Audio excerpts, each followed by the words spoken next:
Welcome back to the Constitutional Clarion. This is the third in a series of videos that I've done about immunity.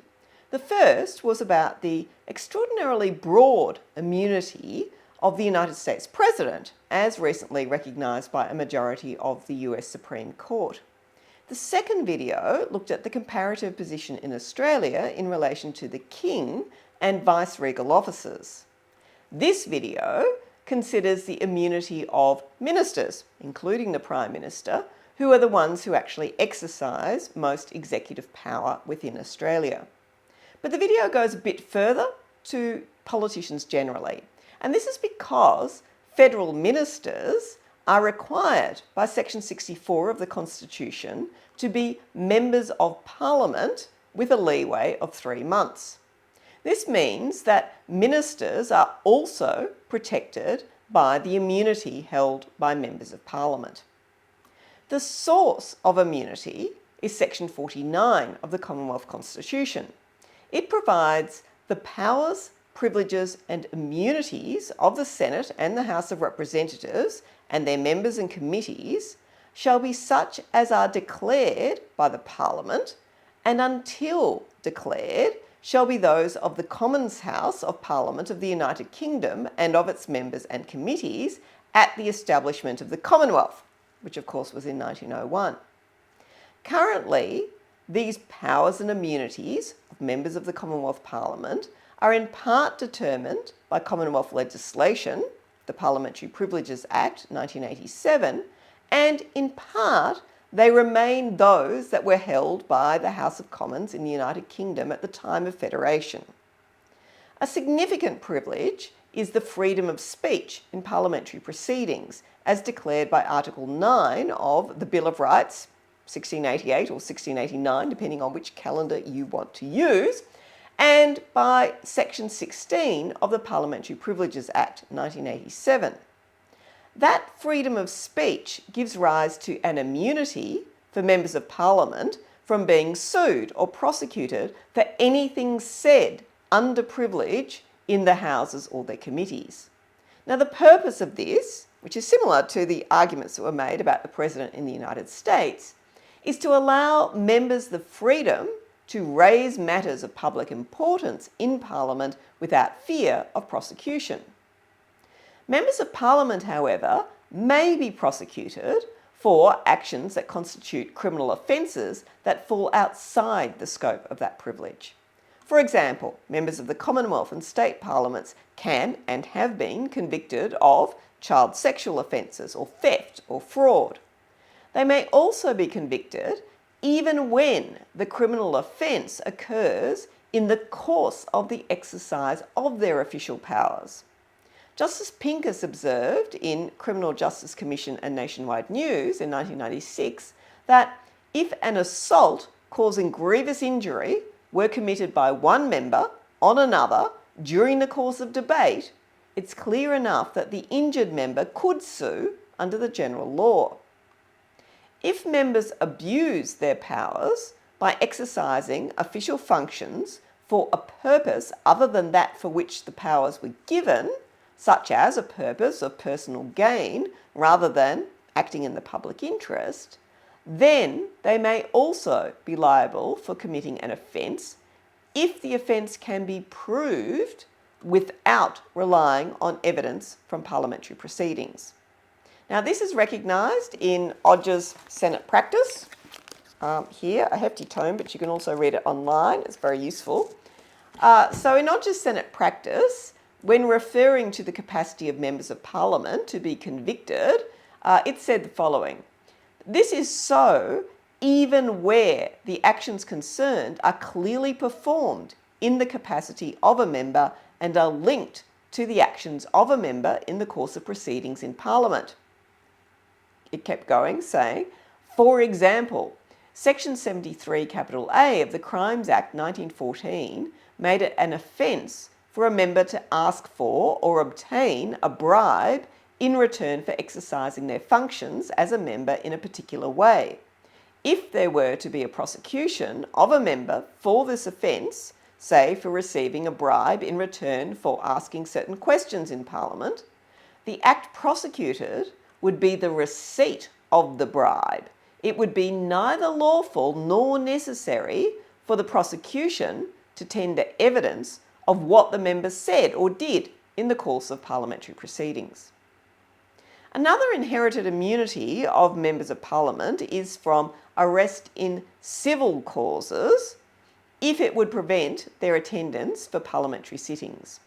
Section 14 of the Parliamentary Privileges Act 1987 provides that a member shall not be arrested or detained in a civil cause on any day on which the member's house or a committee of which he or she is a member meets, or the period of 5 days before or after such a day.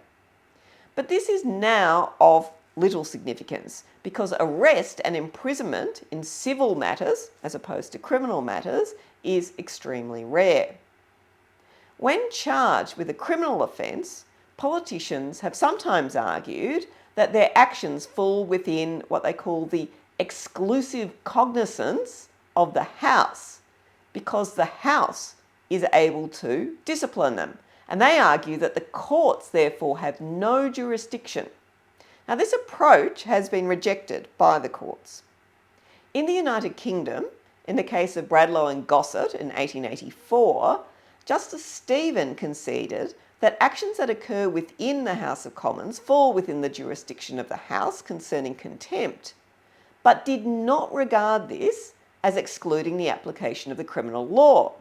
He said, "I know of no authority for the proposition that an ordinary crime committed in the House of Commons would be withdrawn from the ordinary course of criminal justice."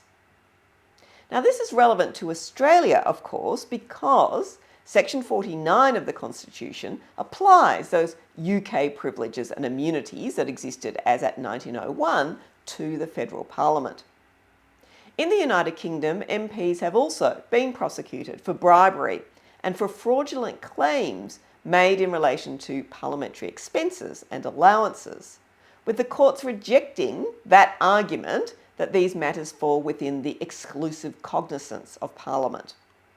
The privilege of freedom of speech, it was said, is not a charter for corruption.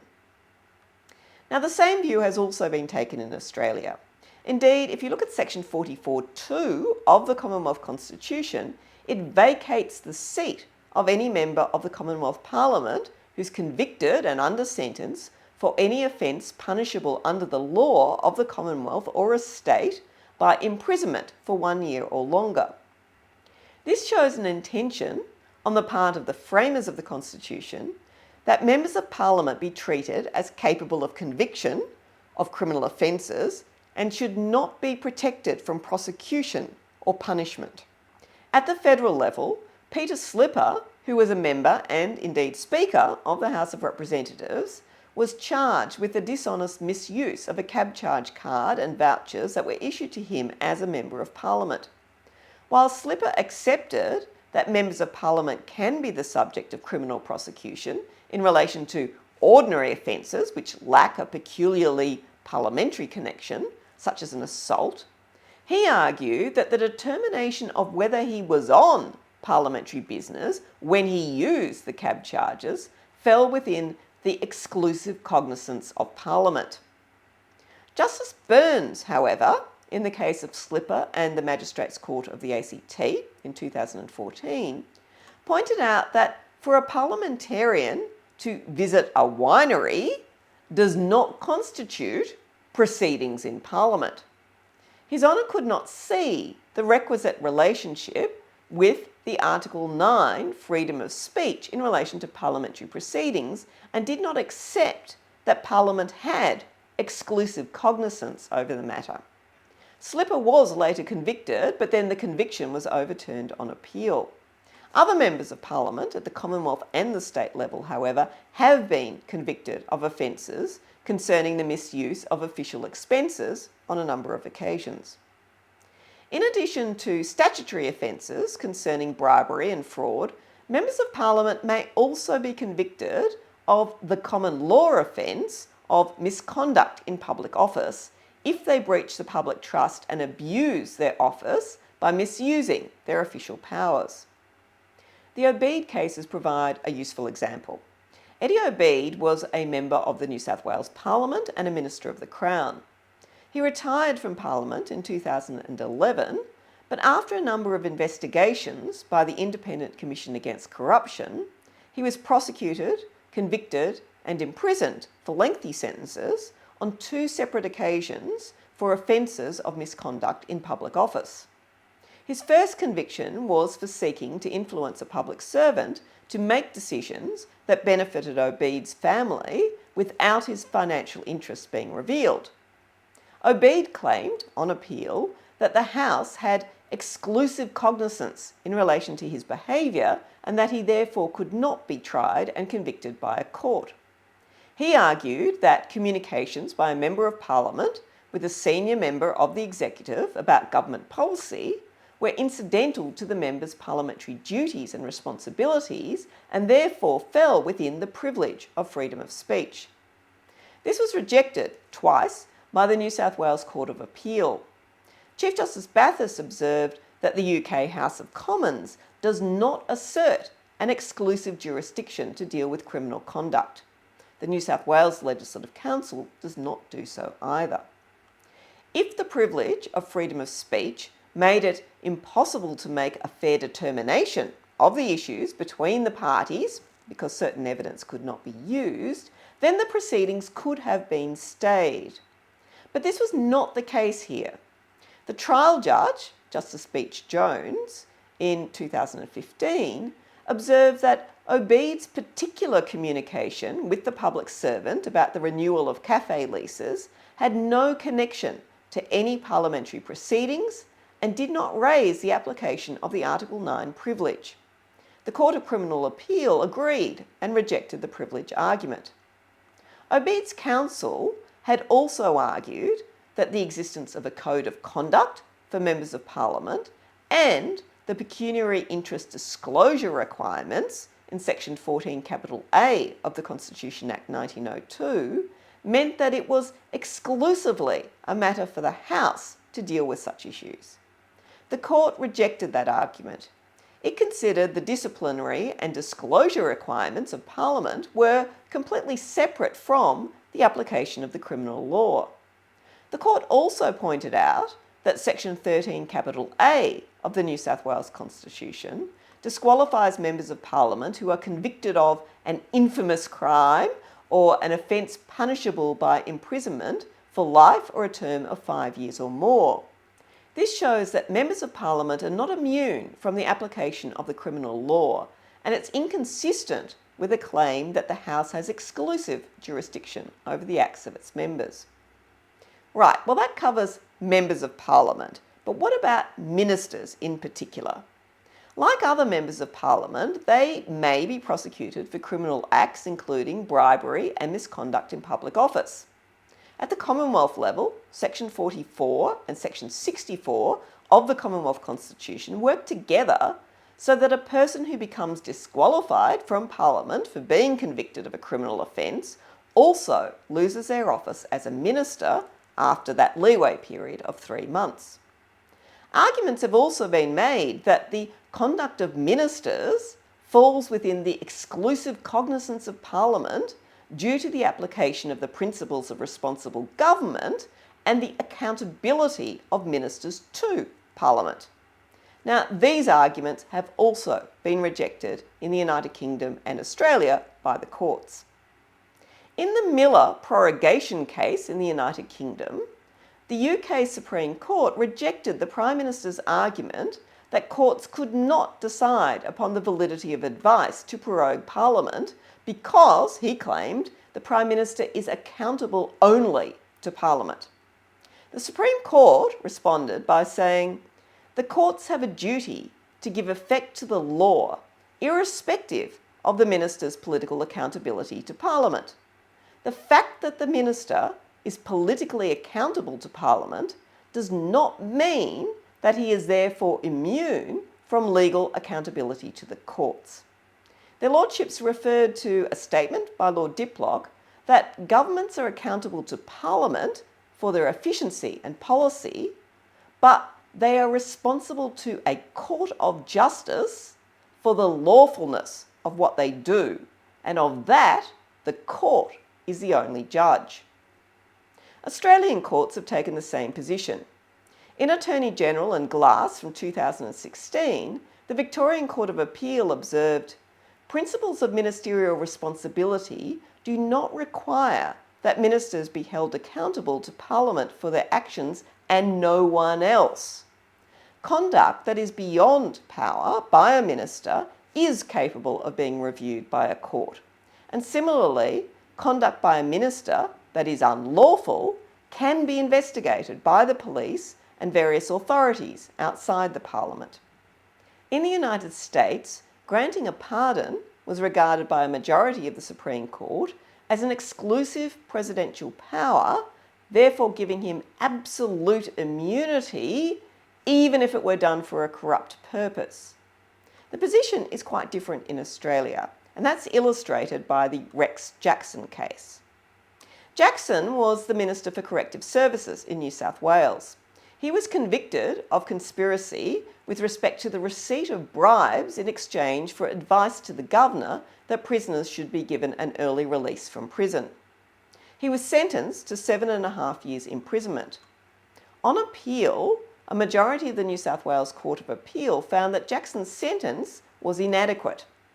Justice Lee said the following: "We live and are fortunate to live in a democracy in which members of Parliament decide the laws under which we shall live, and cabinet ministers hold positions of great power in regard to the execution of those laws. A cabinet minister is under an onerous responsibility to hold his office and discharge his function without fear or favour to anyone. For if he does not, and is led into corruption, the very institution of democracy itself is assailed, and at the very height of the apex. Democracy," he said, "can only survive when ordinary men and women have faith in the integrity of those whose responsibility is the preservation of integrity of Parliament in all its workings. It is particularly important that those who have the privilege, the honour and the responsibility of cabinet rank should not, for their personal advantage, abuse their position." His Honour regarded Jackson's conduct as a gross abuse of high office, including the receipt of bribes for favours. The fact that the bribery concerned the exercise of official powers did not result in an immunity from prosecution. Jackson's sentence was increased to 10 years. Other examples of ministers being convicted of misconduct in public office or official corruption included those of Ian MacDonald in New South Wales and Gordon Nuttall in Queensland. Where ministers make mistakes in relation to the exercise of their official powers, then it is, of course, the relevant polity, the Commonwealth of Australia, or the relevant state that's responsible. Errors, including as to the scope of the minister's jurisdiction or the manner of the exercise of the power, such as whether natural justice was required and given, are not uncommon. They are dealt with by applications for judicial review, as is permitted, for example, under Section 75 of the Constitution and relevant legislation. But where a minister or other member of Parliament abuses his or her powers and exercises them for an improper purpose that involves the commission of a criminal offence, such as offences concerning bribery and corruption, they are not immune, unlike the position of the United States President. This is because the limited immunity that does exist is not a charter for corruption and is not necessary to support the minister's capacity to exercise his or her executive powers boldly and effectively. Thank you once again for watching the Constitutional Clarion. I hope you found this video informative, and as always, I look forward to seeing you again next time. Goodbye.